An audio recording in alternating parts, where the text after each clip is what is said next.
What does it actually cost to own a car rental business?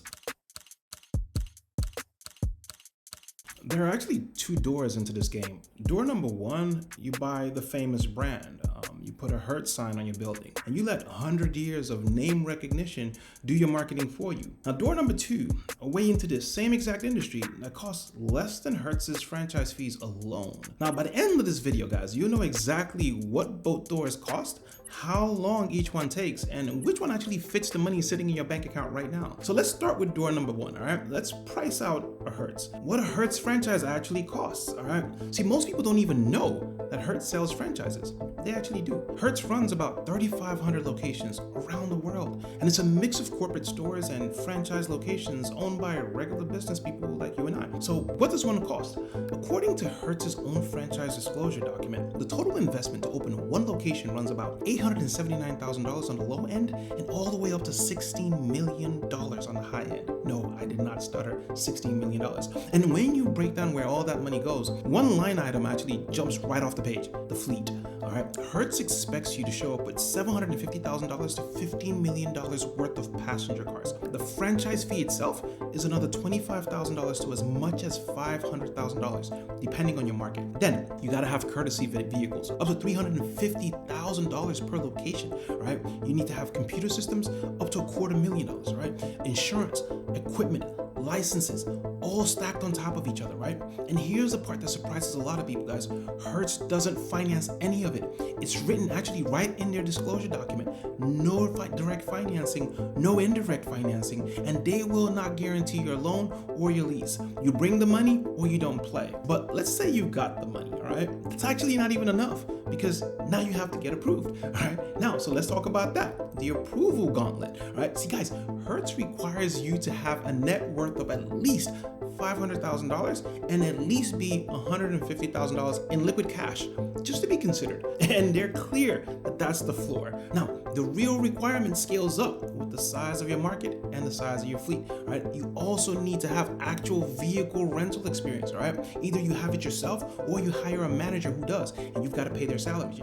So a first timer with no industry background doesn't just get handed a Hertz. Now, then comes the training, 3 to 6 weeks of mandatory onboarding, right? Classroom time at Hertz's headquarters, time at a zone office, right? Online courses, and every dollar of travel and living expenses during those 2 weeks comes out of your own pocket. And here's one more thing, right? And this is straight from Hertz's own franchise page, right? For years, they focused almost on just corporate-owned stores. And they say that actually they're adding new franchisees for a limited time, which tells you something really important. The door isn't always open. Hertz decides when it opens up, not you. All right, so now let's say you make it through, all right, hypothetically, you're approved, all right, you're trained up and your sign is up on the top of your door, right? This is where the meter actually starts running, all right? Section number 3, guys, the fees that never stop. Every single month, Hertz takes 8% of your sales as a royalty, not 8% of your profit, 8% of everything that comes through that cash register, before your rent's paid, before your staffs are paid, or a single car note is paid. And on top of that, there's an advertising fee of up to 2% more. And you don't fully control your own fleet, guys. This is actually written into the franchise agreement, right? You can only rent cars that meet Hertz's standards and specifications. They define everything, right? The type, the quality, the fuel source, the size, the mileage, the model year, and the brand. All of it comes down from corporate in their manuals. Here's the thing, they can update those standards whenever they want. You have no control over that, right? And one more detail, guys. Hertz doesn't even offer you territory protection, right? Meaning nothing stops another Hertz from opening up a location up the road from yours, all right? And so you might be asking, if franchisees hand over control of their fleet, how does Hertz itself handle its own cars? Well, that's a great question because the answer nearly killed Hertz, all right? So that's the next section, guys. And this is the day the used car market almost killed Hertz, all right? So here's something wild. Most people never learn about corporate car rentals, right? Hertz doesn't just buy 500,000 cars with cash. No, actually the fleet is financed through Wall Street, believe it or not, using something they call asset-backed securities. is. The simple version is the cars sit inside special financing companies, SPVs, right? And investors put up the money, right? And Hertz makes big monthly payments to cover the car's depreciation. And then here's the thing, so going into 2020, right, Hertz had over $6 billion of this fleet with outstanding debt. Now, that structure has a trap built into it though, because if the used car values drop, the investors can demand extra cash from Hertz to cover the difference immediately. And so after April 2020, when COVID hits, travel stopped overnight across the world, right? And Hertz has hundreds of thousands of cars sitting idle, right? And used car values were just sinking to 3-year lows, down more than 9% from the year before. And so the lenders do exactly what the contract says.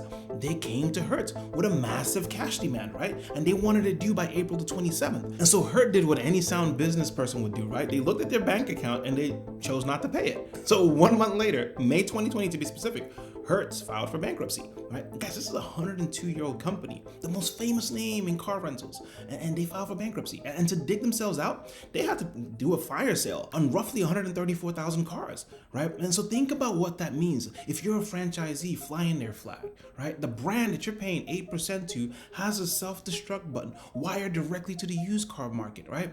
And 2 years later, guys, corporate once again proved the same point. This time, Elon Musk. All right, that's section 5, guys, the billion-dollar Tesla mistake, right? Guys, Hertz comes out of bankruptcy, right, in late 2021, and they want a comeback story, right? And so it's October of 2021, and they make the biggest EV announcement in history, all right? An order of over 100,000 Teslas, worth about $4.2 billion, right? Guys, the announcement is so big, it helped push Tesla past a $1 trillion valuation. But guys, the reality showed up. Tesla started slashing prices on new cars. Every used Tesla that Hertz owned lost value overnight. And on top of that, Hertz's own CEO said that the Teslas cost about twice as much to repair as gas cars.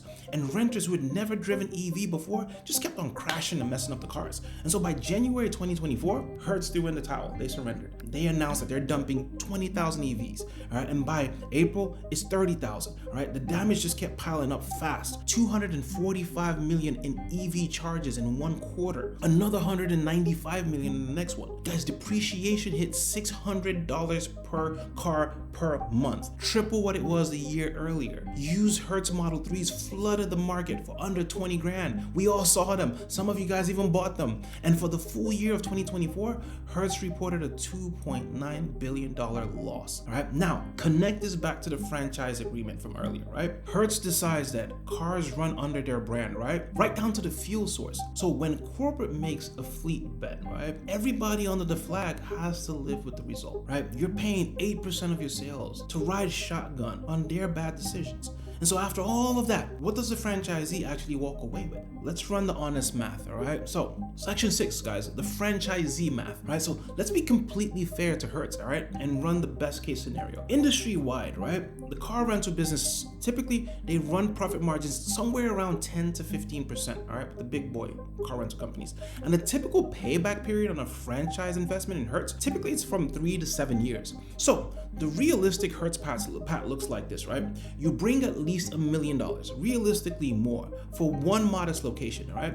You pass a selective approval process, right? And that wants industry experience that you probably don't even have. You train for up to 6 weeks on your own dime. You hand over 8% of your sales plus ad fees forever. You run whatever fleet corporate approves. And if everything goes right, you break even somewhere between year 3 and year 7, right? And look, that's not a scam. That's just what buying a famous brand costs, all right? If you've got $3 million and you've got a management team, a Hertz can be a perfectly fine business for you, all right? But most people watching this don't have $3 million, all right? So let me show you door number 2, all right? Because this is the door that I actually personally walk through, all right?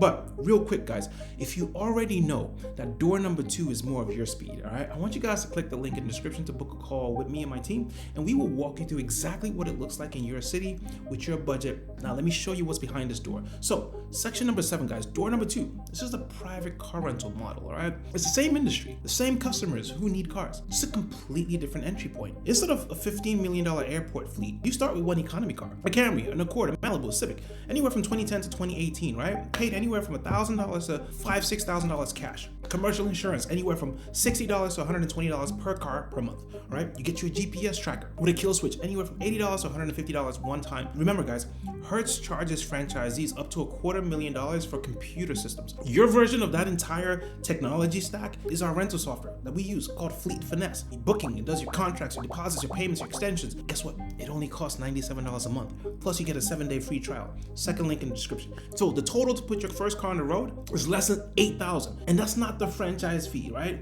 That's just everything. No royalties, no ad fees, no corporate telling you what cars to buy, no waiting for approval. Each car nets you $1,000 to $1,600 a month, renting them out to gig workers, Uber drivers, DoorDash drivers, Lyft drivers, right? People that actually need a car to go out there and go earn money and have no problem paying you. Because guess what? They've tried to go to banks. The banks said no, right? And so when they see somebody like you willing to rent that out to them for anywhere from $250 to $400 a week, it's a steal for them, all right? 3 cars gets you roughly $5,000. That's the benchmark my students typically hit in their first 3 months. My student Ron Hicks, he was on Turo. He went fully private, and guess what? 6 months in, he's already at $7,500 a month, guys, with 8 cars. 4 of them are rented out as I'm recording this right now. So guys, another mentee, Darian Harris, he got his first renter 2 weeks after joining us, all right? The second renter 2 weeks after that. Wally in New Jersey, he's got 3 long-term renters renting from him directly. There's no private, no platform, there's no corporate, his business and his alone. So let's do the comparison side by side, all right? Money to start. Hertz requires $879,000 minimum. Realistically, $1 to $3 million plus. Private, I just need you to have at least $10,000 or less for 1 car, right? Approval. Hertz wants you to have $500,000 in net worth, you need to have industry experience, and you need their permission. With private rentals, you don't need anybody's permission. Time to your first customer. With Hertz, it's months of approval, training before you can even open. With private, y'all just saw Darian did it in 2 weeks. Ongoing fees. Hertz, 8% of sales, plus they want 2% of advertising forever. With private rentals, 0. Fleet control. Hertz is dictating every car down to the fuel source. With private, you buy what makes you money in your market. All right. Now, downside, Hertz franchisees, they're riding on corporate bets. All right. Bankruptcy in 2020, a $2.9 billion EV loss in 2024. With private, your worst case is 1 cheap car that you mess up on that you could just go resell and at worst lose a couple $100. Now, the ceiling.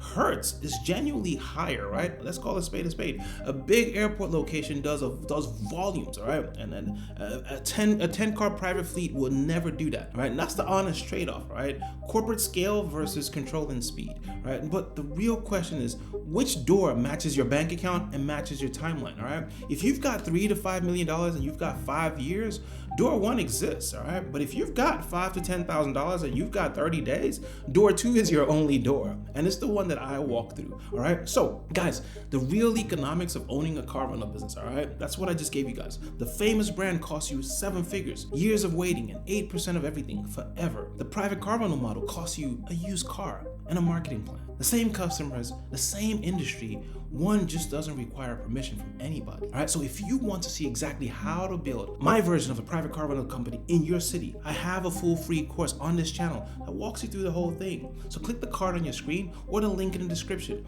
And if you want me to personally look at your money, your market, and build your plan with you, book a call. The link's in the description. But guys, it's only for people that are serious and ready to invest not only in their business, but also in their mentorship, all right? The same way Ron, Darian, Wally, and hundreds of my other mentees have done, all right? So if that's something that you guys are interested in, guys, please go ahead and click the link. Remember, guys, it's not for tire kickers, all right? It's not for tire kickers. You must be financially prepared to take that step, all right? So if this video gave you value, I need you guys to hit the like and subscribe button, and I'll see you guys on the next one.